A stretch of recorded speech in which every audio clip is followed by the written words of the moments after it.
So as the women trying to protect our people and our children and our grandchildren and the women who take care of the fish once the men bring them to us, I encourage the scientists and all of you politician people here in the agencies to take that information about the genetics and look at those hatchery fish.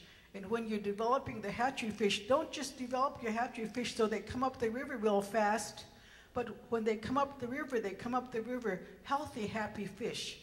Not like chickens that are going to fall over, not like cows that are going to stumble around. But when you bring those fish back to us, whatever the numbers are, whether they come from the hatchery or whether they come from the wild, bring us good fish. I don't want to be cleaning fish that's got holes in them. I don't want to be cleaning fish and canning it if it's got glowing. And I don't want to be trying to feed those fish to my grandchildren. So when you put all that together, I really encourage you guys to bring us healthy fish, not just a whole bunch of fish, but healthy fish. So that's my question and my advice, I hope. Thank you. So I just would like you to encourage in the future, develop the fish so it's a healthy fish. And I asked the hatchery people if they can do that. Extremely thoughtful comments. Thank you. I agree that those are thoughtful comments. There is a lot of legitimate concern out there, both in the community, as we heard, and in the scientific community about hatcheries, and we need to be careful.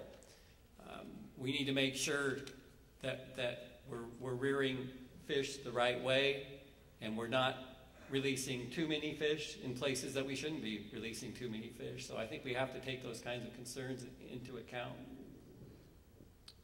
Thanks. Any last questions? Certainly there's at least one more out there. Pete? Thanks. I'm Pete Rand. I'm a conservation biologist working at the Wild Salmon Center, part of the State of the Salmon program. So I'm speaking not as an expert of Columbia River. I've been immersed in it a little bit over the years. But based on my read of what I've seen today, it looks like there's no question hatcheries have basically brought the fish back to the river and created harvest opportunities that haven't existed, at least in the recent past. But I think, at least to me, it's still an open question of whether or not hatcheries are really increasing the size of the natural populations and wild populations. I know, as many of you mentioned, it's still an active debate. And I know in some cases, as Becky pointed out in her presentation, even when we do see an uptick in natural populations, it's not always easy to tease apart the contribution that hatcheries are playing versus other things like ocean conditions or changes in management. That we have seen reds increase in places where there used to be zero reds. The Teanaway Spring Chinook there, where I showed that graph, and post-supplementation, we've increased the number of reds in that basin from 3 or less. I mean, it was 0, 1, and 2, and 3 for the most part for 20 or 25 years to an average of 75.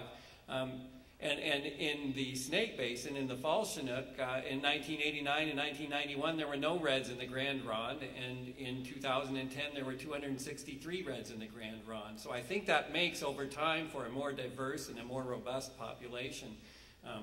So I think that will help the natural populations over time.